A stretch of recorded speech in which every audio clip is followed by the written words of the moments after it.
My name is Melissa Kearney. I'm the director of the Hamilton Project, and I'll be moderating this first discussion. As was emphasized by both Secretary Rubin and Governor Brown, the challenge of water in the West is a long-standing challenge, and it demands innovative, lasting solutions. The set of potential solutions we'll be talking about in this first discussion focus on using market mechanisms.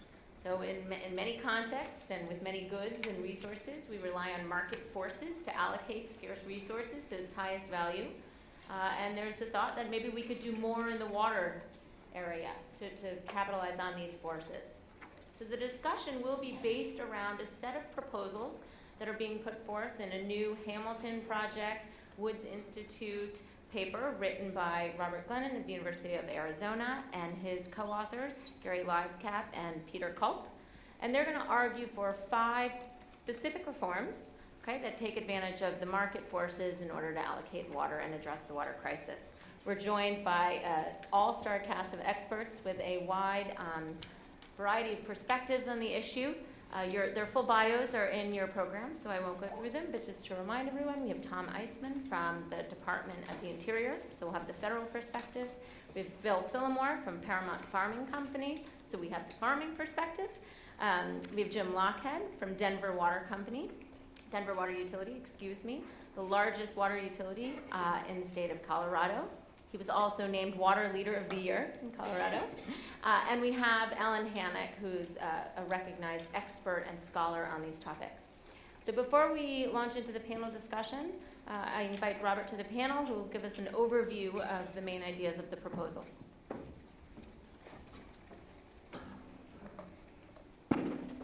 Good morning, everyone. It's great to be here, and I'd like to thank both the Hamilton Project and the Woods Institute for inviting me and Peter and Gary, who are in the second row here, to prepare this paper. It was great to hear the governor's comments. There's a lot of exciting things happening in California.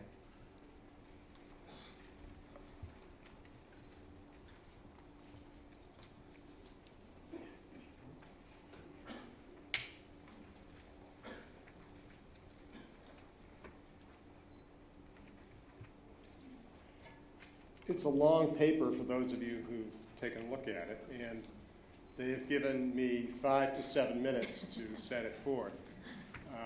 And so I'm going to go across at the treetop level. We'll get down into the weeds a little bit later on.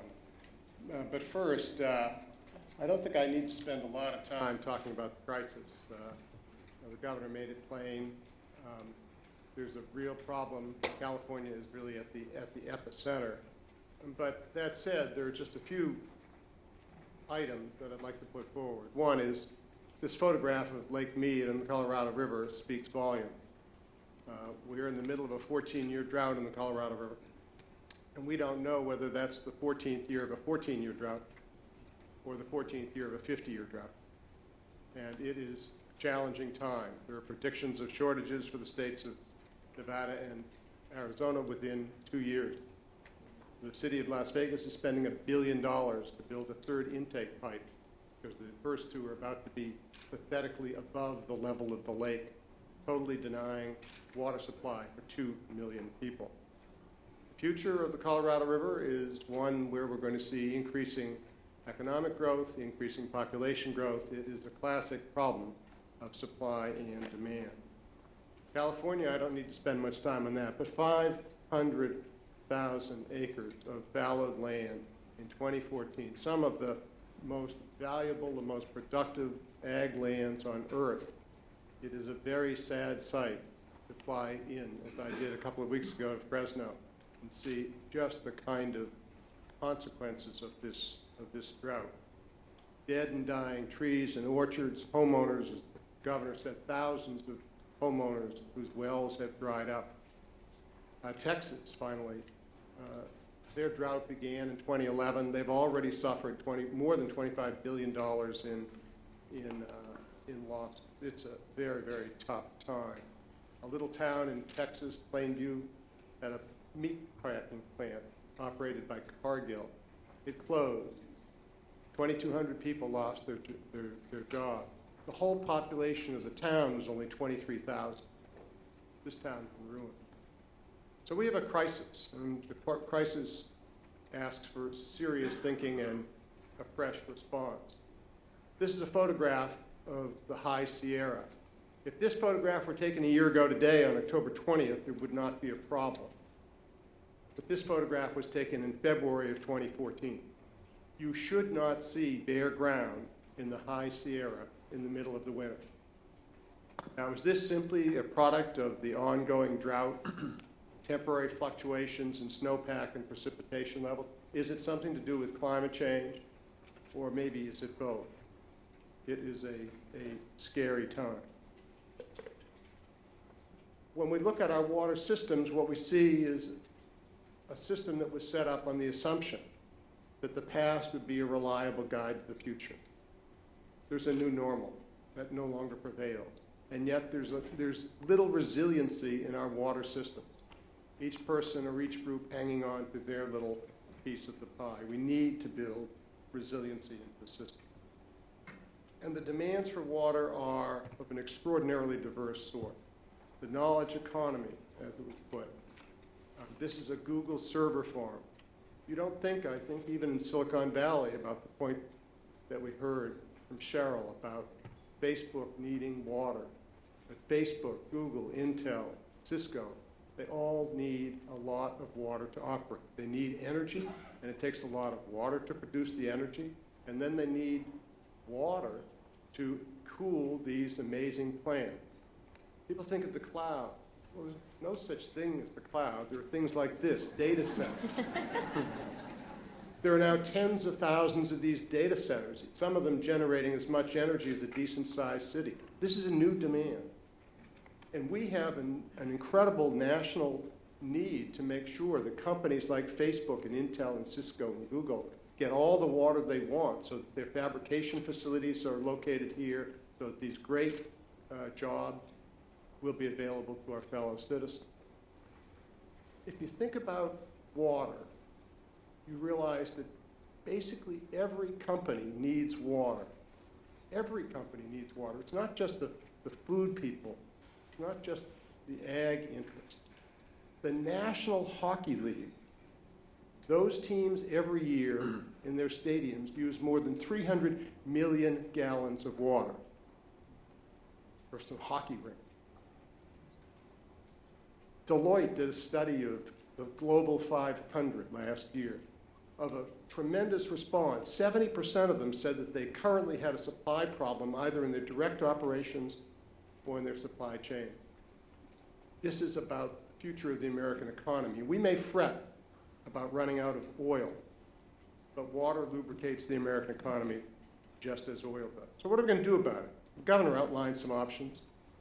Business as usual, more dams, more wells, more diversions. I'd like to suggest that's not very practical, and I'll move on. We can revisit that later if you want. I think of the problem as needing a portfolio or a menu approach. And in our paper, what we've tried to do is do exactly that, to outline it this way. Conservation's a big deal. Reuse is a big deal. Desal will also be part of the menu going forward. But those things, either singly or collectively, will not get the job done. We need to go further. Now, what can we do? Price signals to encourage conservation, absolutely. And you'll hear more about that in the next panel. But we also have to recognize that what we have in terms of water is a giant milkshake glass. And what we see is everyone who is using water has put a straw into the glass. But there are more and more straws going into the glass. It's a classic tragedy of the commons problem. We need to break the relentless cycle of overuse. And what Peter and Gary and I set forward in our paper is using market forces to encourage the reallocation from lower value to higher value uses. So there are 5 steps that we suggest we should proceed now. First, we need to reform water law. Water law is arcane, complicated, but at bottom it's this: use it or lose it. That's the rule. Use it or lose it. And the consequence of that is a very peculiar concept of waste. In Western water law, to waste water is not to use the water. To conserve water exposes the water rights holder to loss of the water right. There are no incentives to do what we think needs to be done, the 20% that the governor mentioned. That there would be farmers who just can't do that because they lose their water rights. So our first point, and it's a pretty roll up your sleeves and get into the nuances of water law, is that we need to remove these disincentives. We need to create incentives for people to use less water, not penalizing them if they should use less water. Second thing we need to do is to create market mechanisms to facilitate water trading. We're thinking about water banks, water exchanges. Right now, almost all transfers of water, water trades, are one-off. They're complicated, they take a long time, they're hideously expensive. Economists would talk about transaction costs, and boy, are the transaction costs immense in doing a trade for water. We need to reduce those transaction costs. And so banks and exchanges would do exactly that. Banks and exchanges would possibly serve as brokers, as clearinghouses. They provide trading platforms. They would facilitate the transfer between willing buyers and willing sellers. Next thing we need to do, number 3,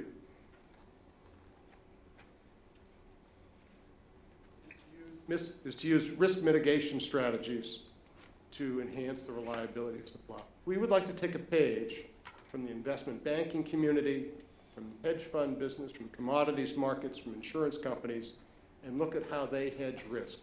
We need to build more resiliency into water supply, ag supplies, municipal supplies, industrial supplies. We need resiliency and risk mitigation strategy, futures contracts, dry year options, offer ways to learn from what other parts of the economy have done and build those into the world of water. That's one way to develop increased resilience. 4, protecting groundwater. Back to the milkshake glass. Right now, as we sit here, despite this very, very important piece of legislation, Sustainability Groundwater Management Act a few months ago, the situation remains that anyone who wants in almost any part of the state can drill a new well and start pumping away with impunity. And that's why all of these homes around the state are having their domestic wells go dry. We need to do better. It's a classic tragedy to come. And the final suggestion we have is to continue and expand the federal role, principally the role of the Bureau of Reclamation. I'm very pleased to see what reclamation has been doing over the last couple of decades. When you think about reclamation, most of us, I think about Mark Reisner's classic Cadillac Desert, and we think about Floyd Dominy. Well, it's not your father's bureau these days. It's a completely different world at reclamation. And they have shown enormous leadership in facilitating interstate cooperation and in really giving accurate information for all to digest. They have done some marvelous report, and we need more of that. We need that kind of leadership. For example, we need the Bureau of Reclamation to insist on water meters on people who get water from their project. Right now, in many parts of the state of California has no idea how much water people are using, even groundwater, and especially groundwater. People just pump, and the state doesn't know how much water is involved. Really, you can't manage what you don't measure. We need to do better. Pilot project, I'll offer 2 that the Bureau could push. 1, right now, we have in Southern California and Southern Arizona, farmers growing alfalfa in the middle of the summer when it's 115 degrees out. There are interesting opportunities for suspending irrigation of alfalfa during the summer. And we need to create opportunities for farmers who do that to financially benefit from doing that. You can't just simply say, we think it would be a good idea for you not to. It's their water right. We need to encourage them to do that. And the Bureau can play a tremendous role. Same with drip irrigation. There are opportunities to use drip that now are not there. So that's the 5th. And finally, I'd just like to make a comment about what does this do, this marketing do to farmers, to the farm community and to the food supply. People are fearful, and they should be. But this bullet on the last slide suggests why water trading need not harm rural community. For one thing, the M&I sector certainly doesn't, the municipal and industrial sector certainly doesn't need to double its supply. A modest increase, our point is, in irrigation efficiency would solve the problem. Full stop. A modest increase in irrigation efficiency. Currently, about 50% of lands that are irrigated with flood irrigation. It's an incredibly expensive, incredibly inefficient form of irrigation, but it's very expensive to modernize. Our solution is straightforward. It's a demand offset system. If someone wants to put a new straw into the glass, they need to persuade someone else to take her straw out of the glass. It's not no growth, but it's a system that asks growth to pay its own way. And in that way, water trading can be a win-win. It provides farmers with the capital to modernize their infrastructure. It allows farmers to grow the same product with less water. It allows cities and industry to get the water that's conserved. And finally, the costs are borne by those who want the farmers to use less. And that's how it should be. Thanks.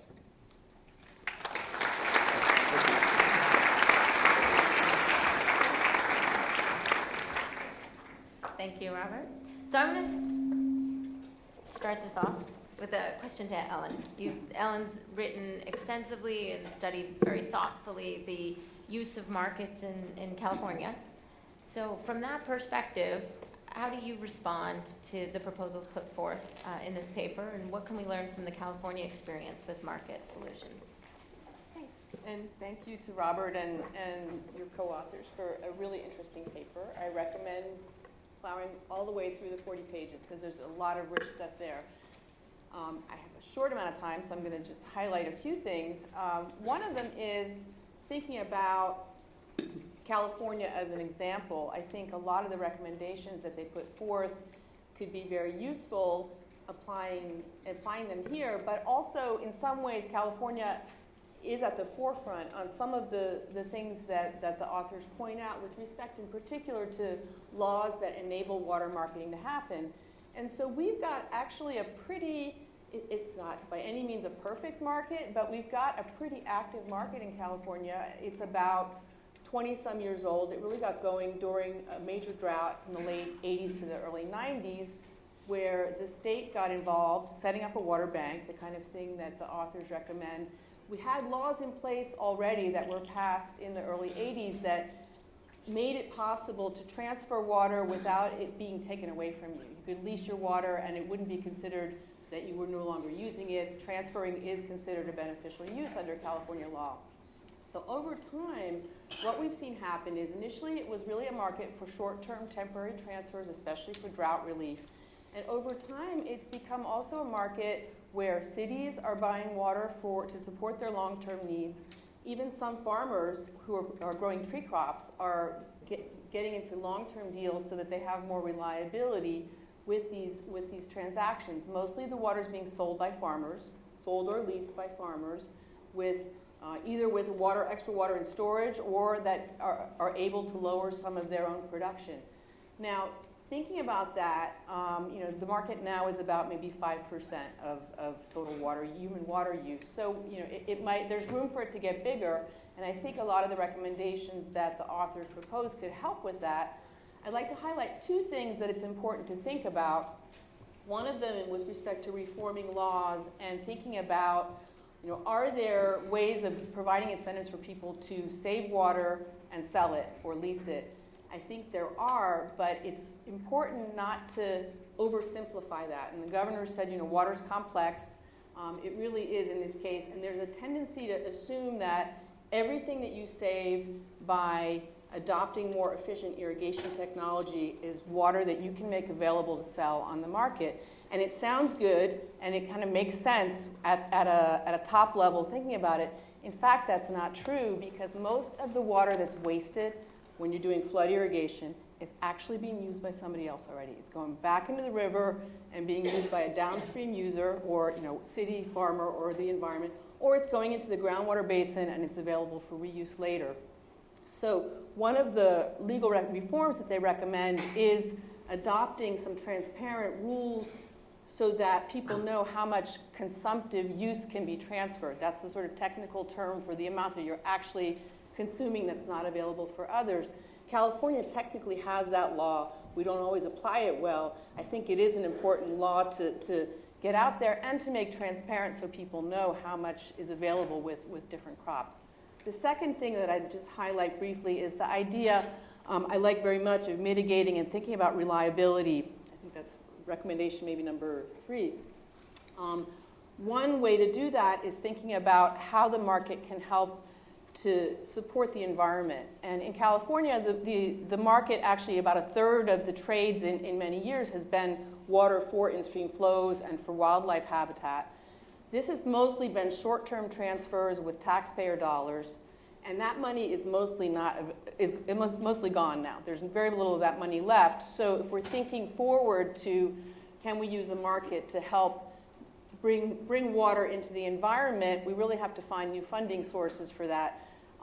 Australia, which is often considered a model for marketing, used $3.5 billion to buy back water from farmers in order to have it available for the market, and that's working pretty well. People were grumpy about it initially, but it's actually working pretty well. I think California and other Western states should really explore that, and my bid, if Prop 1 does pass, this new water bond, is to think about using some of those funds to purchase water rights for the environment. Thank you. Great, thank you. Yeah. Okay, so moving from the state to the federal. Tom, so one of the pillars of the author's proposals is increased or continued and expanded leadership from the federal government. So from your perspective at the Department of the Interior, how do you view the federal role in solving or addressing the water challenges? Sure. Well, I'm coming at this from the perspective of the Bureau of Reclamation. We're known for owning and operating water supply projects across 17 western states. We provide water to 30 million people and 1 in 5 irrigated farmers.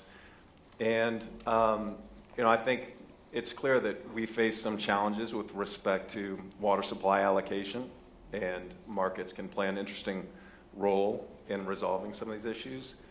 But it is a complex issue for the Bureau of Reclamation. I wanted to talk a little bit about some of the benefits and the drawbacks that we see and where we think there's an opportunity for more federal leadership, if not a more active role, which I know might make some people concerned.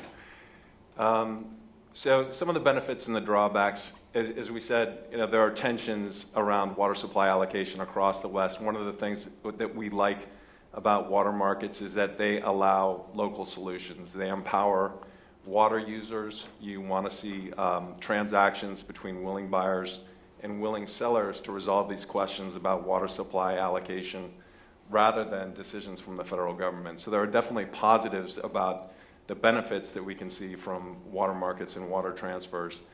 That said, we face a clear tension with some of our agricultural water users. They're partners in our water supply projects.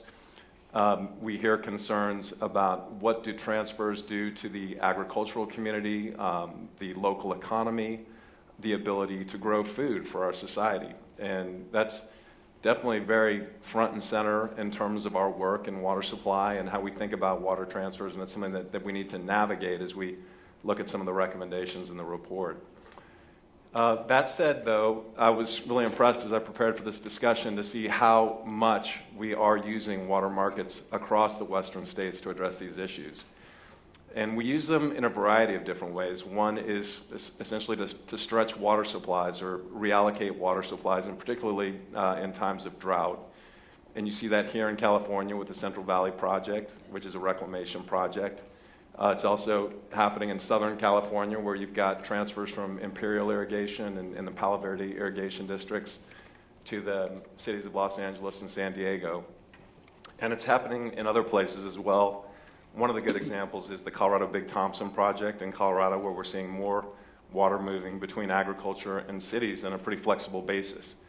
And there are a lot of benefits to that. And one of the emerging examples that I think is really important is something called a system-wide conservation agreement on the Colorado River, where we're partnering with 4 cities, including Denver Water, to look at how you could implement more market-driven, essentially, conservation activities to improve water supply for the Colorado River system. So there are definitely cases where we're using this to stretch water supplies. One of the other places where reclamation is really active is in terms of using markets to provide environmental benefits. And we have obligations throughout the West to sustain and recover endangered species. And in many projects, we're actually an active participant in the market to acquire water for environmental benefits or for refuges or other environmental purposes. It's really surprising to me, just to name a few projects. The Klamath Project is one. We're doing it actively in the Snake River in Idaho. It's happening in the Middle Rio Grande and Pecos Rivers in New Mexico. So these are places where we're using markets actually ourselves to acquire water for environmental purposes. We use markets for the purposes of Indian water supplies and looking at tribal water settlements. And we've used markets to acquire water for tribes to fulfill settlement obligations. And then the settlements often empower the tribes to use their water supplies. They authorize the use of water supplies in markets, and many of the tribes are actually taking advantage of that to move water and to benefit from the economic value of the water that they have. And finally, we're doing some things to institutionalize how we use markets. We do have some policies that speak to measurement and pricing of water at our projects. They're modest steps, and we implement them as we move forward in some of our agreements with the water users. We also have systematic approaches, for example, through our Water Smart grant program, where we actually award project applicants for including ideas about water banks or water markets as part of their proposals. So I think there's clearly a good track record for reclamation and using water markets. And I wanted to point to a few of the things that we see potentially going forward. One, as Robert mentioned, there's a role in leadership, and really the way that we look at that is empowering local leadership. And we need to work with the local water users and empower them to make some of these decisions, some of these decentralized decisions for how to take advantage of markets. But that said, there are some innovations that we can look at, some of the things that are happening right now. One of the things that we're doing is looking to streamline the process, and we've done that here in California with long-term environmental compliance. Let's see. We're also looking to play a role in regional solutions to water supplies. And so when you look at things that we've done, one of the big innovations that we've done is basin studies and bringing water users together across a basin to think about their water supply challenges and some of the solutions that they might be able to take advantage of. One of the best examples is on the Colorado River, and I think it's really stimulated a conversation about, let's look at the objective data and some of the challenges that we face and think about how we solve these problems, and markets can definitely play a role in that. So finally, I just want to conclude by recognizing there's an important role for markets. We're very interested in this conversation. I think there's a productive role that we can play with our local water user partners, and we really appreciate the convening and the people who've come to the table to discuss these issues today. Thanks. Tom, can I just ask you one follow-up question? Because it strikes me as I listen to you that what you've described is really sort of this innovative market-based projects. Right. And when I think historically about what the federal government did, I think about big infrastructure projects. Do you see the federal government role changing? Or did you just emphasize market because that's what we're talking about? Or is no, that it's definitely changed. I mean, there was an era when we built these projects, and it was important. We have a lot of infrastructure, and really, that's the reason now why we need to play a role in thinking about some of these solutions. We have this infrastructure. It puts us at the center of a lot of these questions about water supply allocation. I think water markets are one of the tools that we can use to address that going forward, because we're not in the same place in terms of our appropriations and ability to build new water supply projects like we did historically. Great, thanks. And I know we're going to talk more about infrastructure and innovation in the second panel, so we'll come back to that. Okay, so let's go to the utilities perspective. It's fascinating that there are already partnerships on the ground between the federal government and Denver Water and other utilities. So in your view and your experience, do we need to rely on markets to get some more water allocated to urban users? Well, certainly the remarks of Governor Brown, Robert, the issues that the paper raises point out, in the words of Sheryl Sandberg, that we have a really hard project in front of us. Are we up to it or not? I would argue that in this particular instance, failure is not an option. Literally, the future of the West is at stake in terms of how we manage, use, and develop our water supplies. My little slice of that pie is making sure that a city of 1.5 million people and the fastest growing economy in the Intermountain West has a secure water supply for the next 100 years. And that means not only developing water supplies, but making sure that it is here in a healthy, sustainable environment for that period of time. And so cities face, in the face of a changing climate and in the face of tremendous growth challenges, a real dilemma. We're the beneficiaries of vast infrastructure, but the yield of that infrastructure is at risk from climate change, and our ability to develop additional infrastructure is certainly questionable, if not non-existent. We can make a lot of gains in efficiency. Denver Water has reduced our water use by 20% over the last 10 years. We've spent $100 million and saved a cumulative total of over 100 million acre feet. But that's not the answer. That won't do what we need to do. We can develop reuse and desalination projects, but those are expensive, they're energy consumptive, and in a non-coastal city like Denver, reuse is difficult from a regulatory standpoint, and desalination is obviously not on the table. So that leaves us with agriculture. And under the current system, I think the paper is pretty good about pointing this out. In Colorado, at least, our one option is buy and dry. Going to the market and basically doing a transaction, which means we take water from agriculture on a permanent basis, cities get the water, and the agricultural economy dies. And that's a solution that's not acceptable to anybody. The paper points out the fact that we need more innovation and more flexibility in the system, but we face numerous institutional, political, and legal barriers in our ability to do that. Our environmental regulatory structure is based totally on the preservation of the status quo. If you look at temperature, aquatic ecosystems, habitat, all the regulatory framework that we need to go through in developing, using, and managing water supply, it's all based on the status quo. A status quo which will not exist in 20 or 30 years with the advent of climate change, and as we see ecosystems literally moving north. So the entire ecosystem landscape is moving out from under us, and we have a regulatory framework that's just in place. We face operational constraints from the types of water projects the federal government operates that are fixed. And we have large amounts of water that are locked up in federal reclamation projects that cannot get out because of federal law or federal constraints or the constraints of local irrigation districts.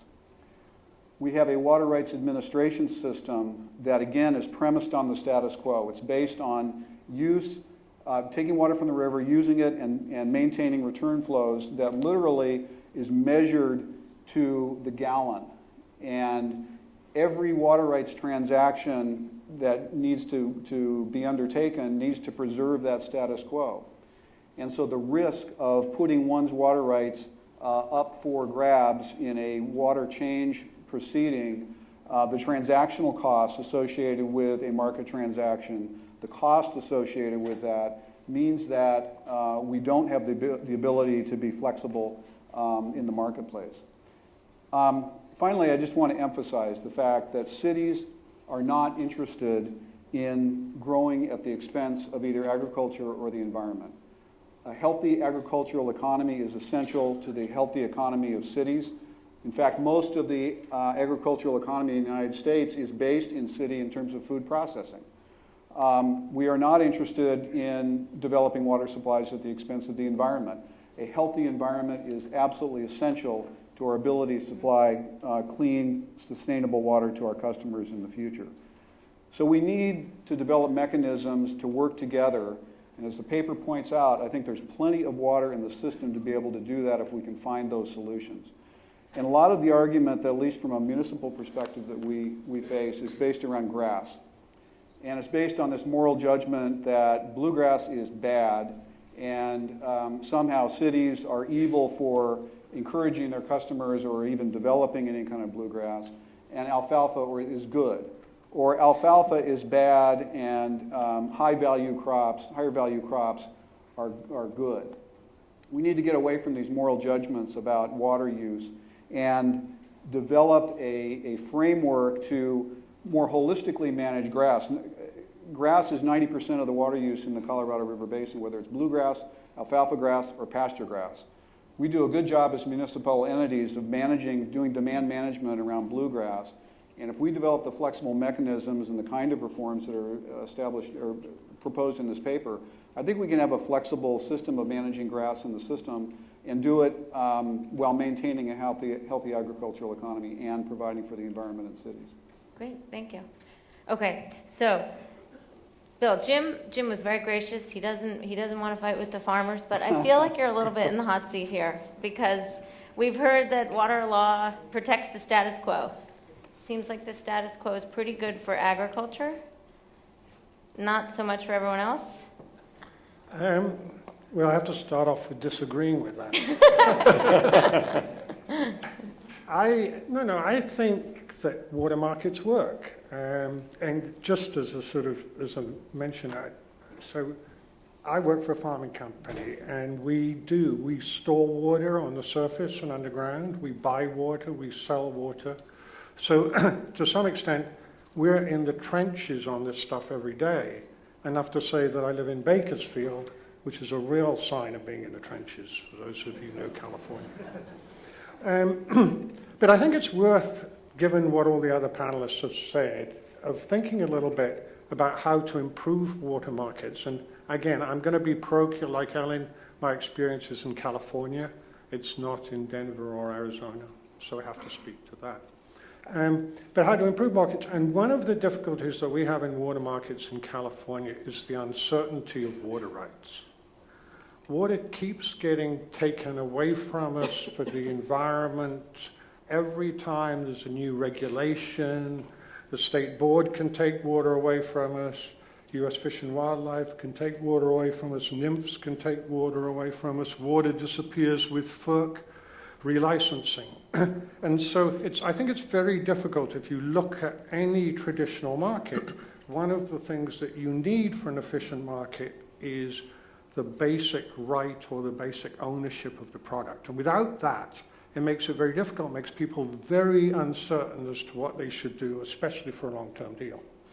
The second thing that we need for water markets is decent rules, and rules that we know how they're going to be applied, and we sort of can at least predict within some level what the answer is going to be. I'm thrilled, and actually I think it's true, that the Bureau of Reclamation has speeded up their processes. I would just say that from my perspective, there's still room for further improvement. No, you're in the hot seat. It's very deft. So I think that is a sort of very important side of it. And I also think that, back to Ellen's point that she made earlier, is that if water is the Australian market on the Murray River, and we looked at that some time ago, seems to work very well, but it's also because when the government wanted water for the environment, they actually paid for it, and they didn't just go and take it. And it all comes back to the uncertainty in markets. If we don't have certainty in markets, the markets are not going to develop well. So I think that was sort of the big thing there. But in the developing markets, at least in California, I see no further role for the government, and I have to disagree fairly strongly with that. I think the government needs to get out of the way. And markets, again, there are rules, there are permissions. Every water deal, every water trade we try and do, we run into 2 or 3 different government agencies. They take time. There is no incentive for them to make a decision.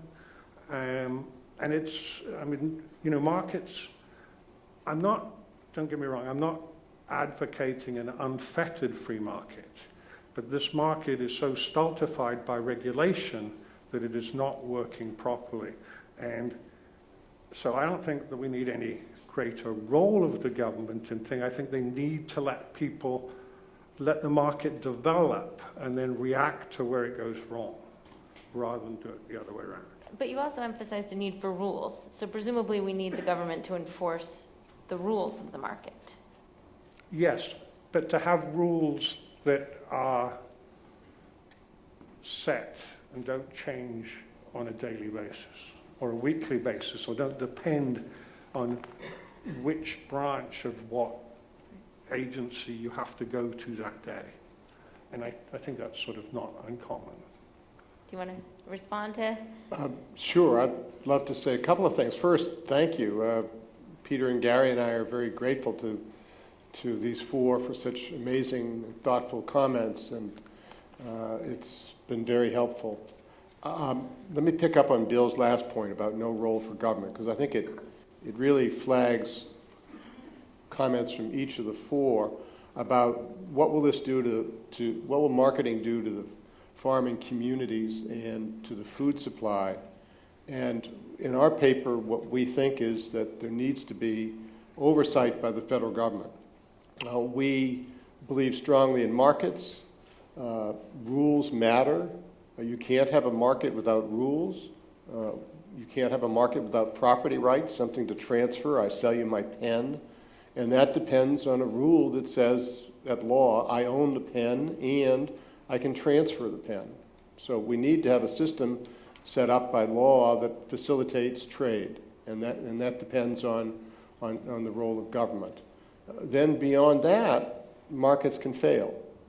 And there were several people who said, what about the impacts of trade?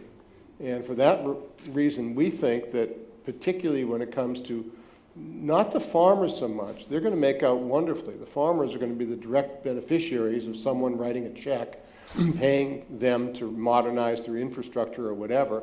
But what about the farm workers? What about the businesses who are in the farming community?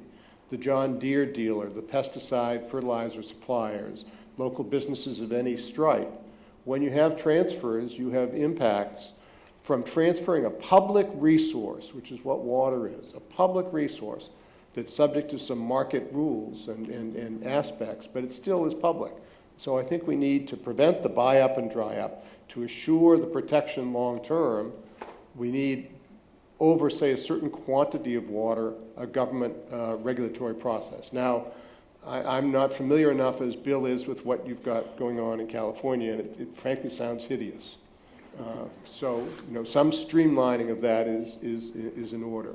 But it's also to make sure that the transfers don't harm the environment. Because as Ellen was saying to start, a lot of this water serves is performing ecosystem services in the environment. And if you just willy-nilly start transferring large pockets of water, you need to take into account what is that doing to the downstream environment. So we're very much in favor of rules, but sensible rules to protect the farm community and to protect the environment. It's worth noting that in most of the transfers that have been going on, and Ellen's right, most transfers are farmer to farmer, taking advantage of spot markets. But in some studies that Gary Leibkap and I did, we found that aggregate farm income over 25 years in 12 western states with 3,200 trades and leases did not go down. Well, how can that be? Well, because farmers are savvy business people. When someone comes in and offers them some money, the farmer can say, no, I like what I'm doing, I'm going to use it all, I've got good product, I enjoy it. Maybe I just like losing money. The old joke about how to make a small fortune in farming is to start with a large one. So maybe that's the answer. Or they say, that land out by the barn, it's all clay soil. We can fallow that, it wasn't very productive anyway. Or they do some adjusting of their crops. They change from one crop to another. Or they use the city or the environmental group's money. I mean, in the paper we talk about water trusts in Oregon and huge sums of money being put forward by an environmental group to persuade someone to modernize infrastructure, and that's what they do. And then you get to grow the same product with less water. That's the critical part. I mean, at the end of the day, we have to make sure that we aren't harming farming communities. I think everyone on the stage absolutely gets that. Just one final comment, and that is in response to something that both Tom and Bill talked about with the Colorado Big Thompson project working. But in many areas, and the reason for that is that the water rights are very clear. You get a share of water, and you know what it is, and so it's like your pen. I'm going to sell you the blue pen. But in many irrigation districts in particular, in California and elsewhere, the rights are not quantified for the individual farmer. And the individual farmer is given permission to use a certain quantity of water, and they pay for that by acre foot. But if instead of using 6, they use 4, well, that just means they pay $20 an acre foot less. They don't benefit financially, so they may as well pay the modest amount that the district's charging and continue to use it to grow, for example, alfalfa year-round. So I'm very encouraged by this opening set of remarks. There's nothing I'm particularly troubled by that anyone on the stage said, and instead I think it's we got some potential here. We really do. So I'm troubled by one thing you said in your presentation, which is that this all presupposes that we can measure water withdrawn and water used and water rights transferred. How far are we from that reality? I mean, it sounds like we need years to get all of that data before we can even really talk about having well-functioning markets. It depends. I don't think that's true at all. We have the... I think that, at least in California, I think we have pretty good measurement systems. One of the criticisms that I have actually of the paper is that, we've now got groundwater regulation in California. We need it.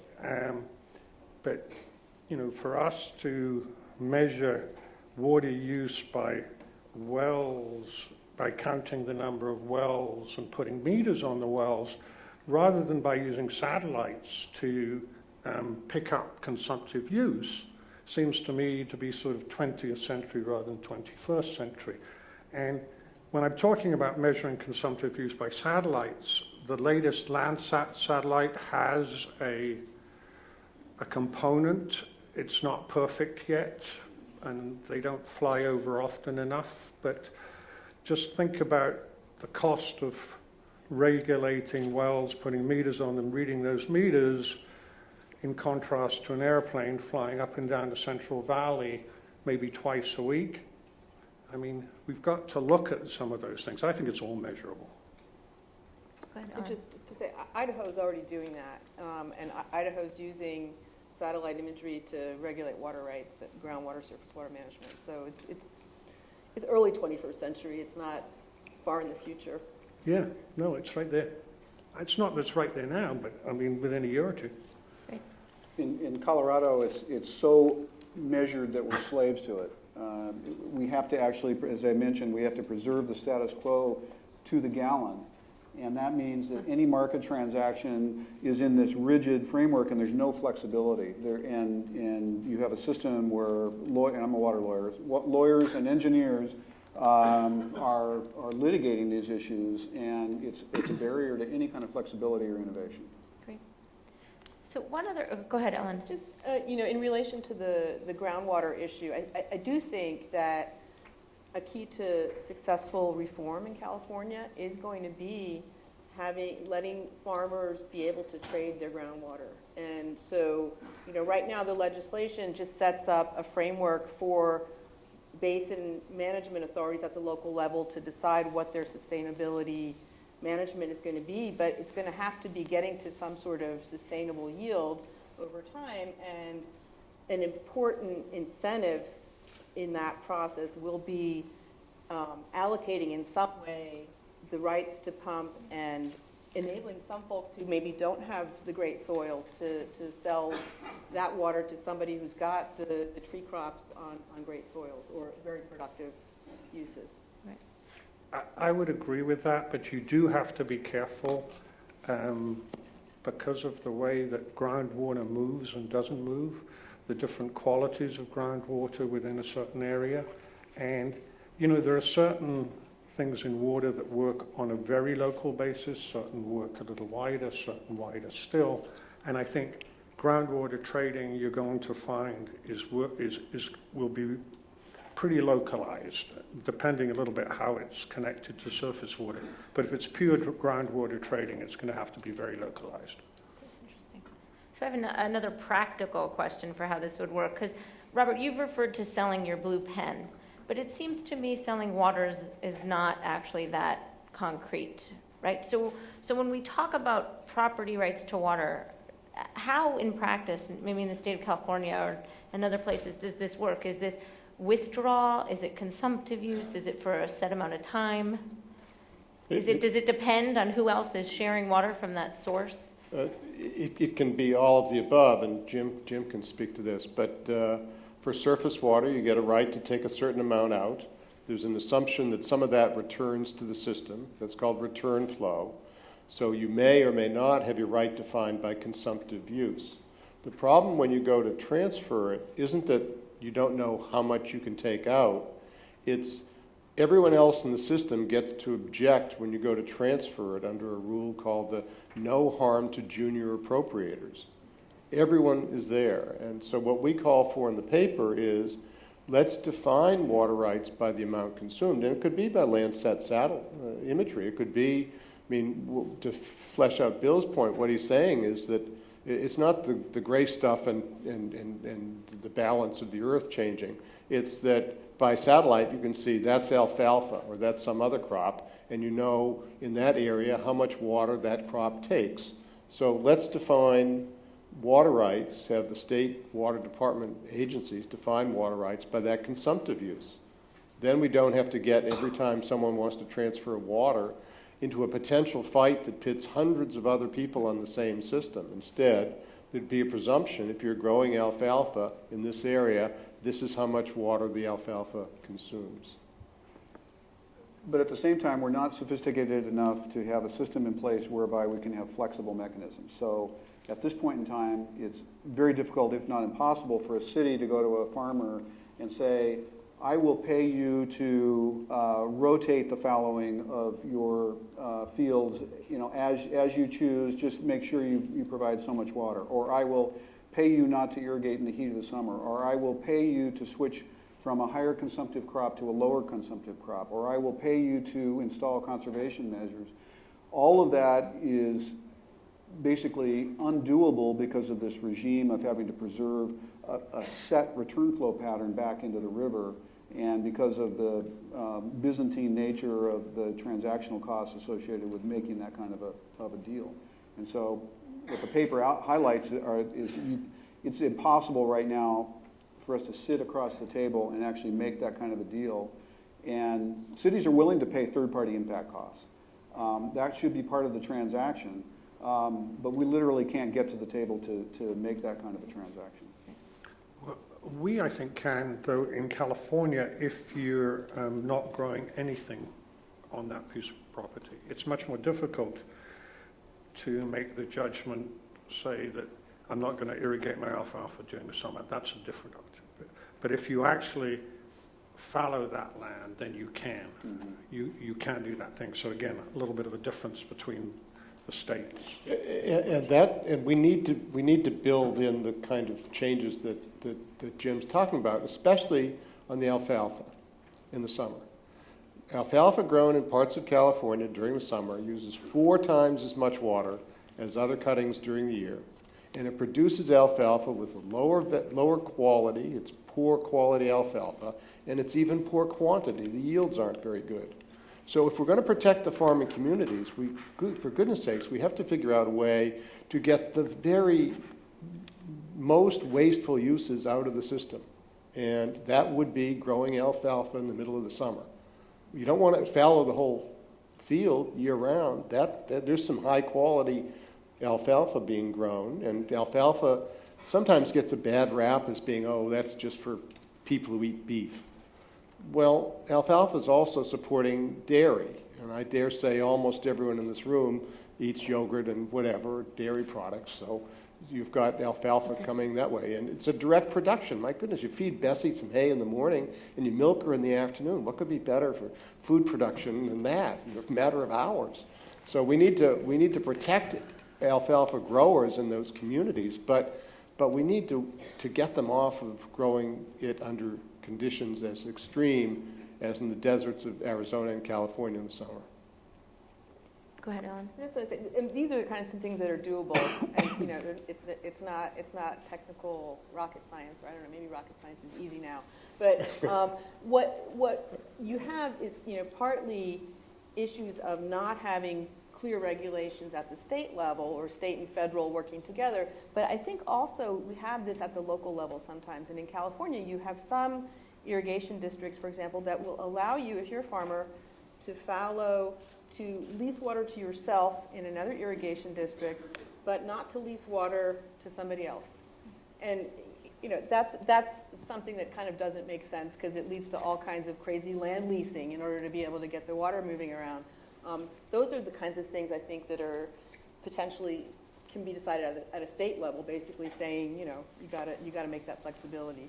But it is remarkable the way that people have found to get around those things by leasing land to each other. It's probably like the U.S. tax system. You know, there's so many regulations that, you know, the people who operate in it find ways to get around the regulation in order to get the economic deal done. But all of those require high-priced lawyers, and then that's okay, Jim. So, but and hydrologists also okay for those of you who are hydrologists. But it's expensive. The transaction costs. They're all each one is. John Leshy once famously quipped that irrigation districts are like snowflakes. Each one is different. When you're trying to set up some general rules, something that a state can do, and you've got all of these sui generis irrigation districts, it's darn difficult.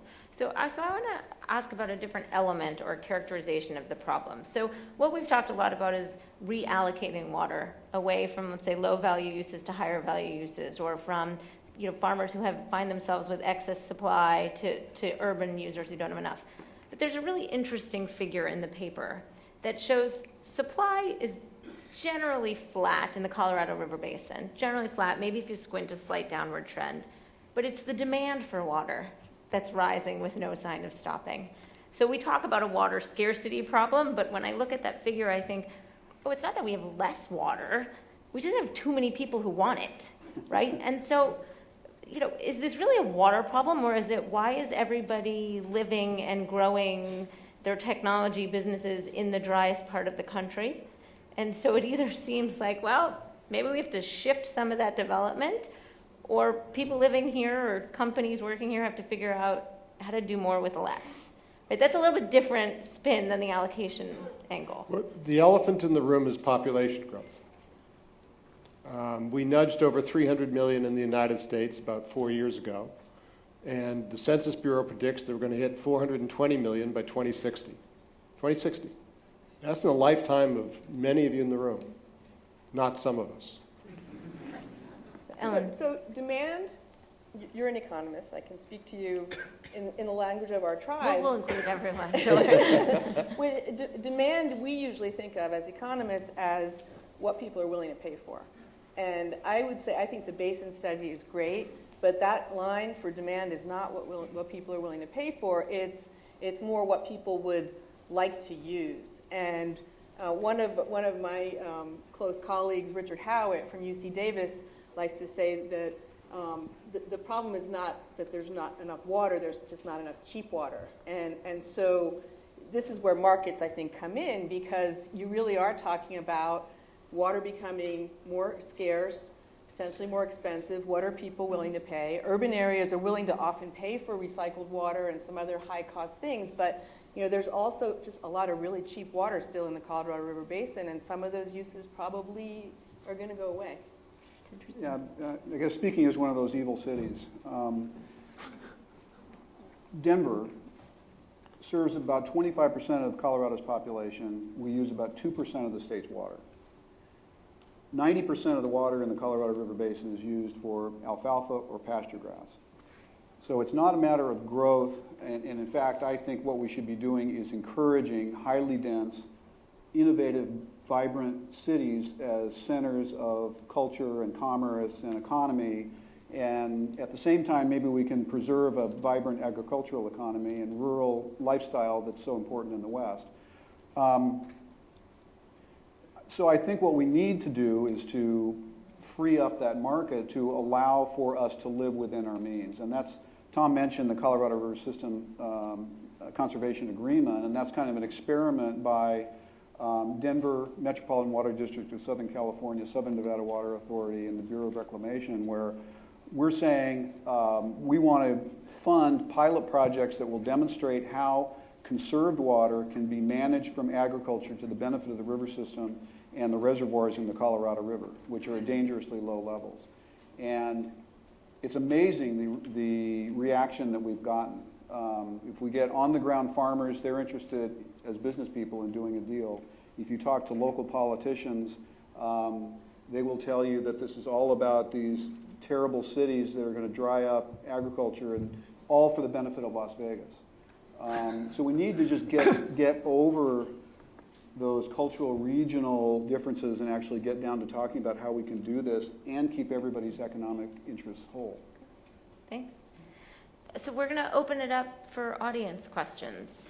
And we have folks going around with microphones. Go ahead. This may be a dumb question, but we have massive pipelines in this country that run for hundreds of miles transporting oil. Why can't we do it with water? We could do it with water, and there are some people who would like to do it with water, and there are those people who fear we will do it with water.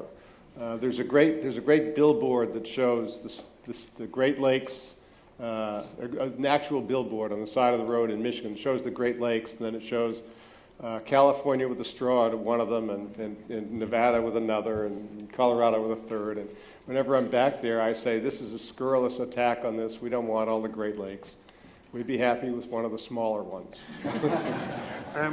You can do it, but the price of water is very low relative to oil, and water is heavy. It weighs, your Nalgene bottle, a quart weighs 2 pounds. So when you start to talk about an acre foot, you're talking about 1,350 tons of water moving, and it just isn't worth it. To say nothing of, can you imagine the regulatory nightmare of trying to cross 7 states? And the Rocky Mountains, did I forget that? So it can be done, but to be, not quite so jovial about it, I want to make a point about what's been referred to as the demand-supply study that the Bureau of Reclamation did in 2012. They deserve enormous credit on that.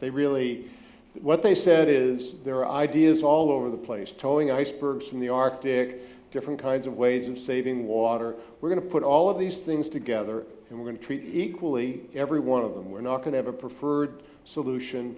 They examined 140 or 160 solutions. They subjected them to rigorous cost-benefit analysis, and they just let the chips fall. Well, at the end of the day, projects like that didn't make the cut because there were other things that were so much clearly less expensive. And for me, it was, and for Peter, we did a little writing on this, it was really the Bureau of Reclamation announcing that these large water projects that we built in the past, that was an interesting era, and that era is over. It's not going to happen again. You're not going to find large new dams being built and hundreds of miles of canals. You either have the infrastructure in place now or you're not going to be able to do it. You can tweak the ones in place, but you're not going to be doing that. And it was reclamation that gave a very sober message to the 7 basin states saying, these ideas just don't make economic sense. What does make economic sense? Conservation and reuse. There are a few others, but basically conservation and reuse will get the urban sector a long way down the road. Great. Do we have one over here? Did you? Okay, great. Can you please announce your name and affiliation before your question.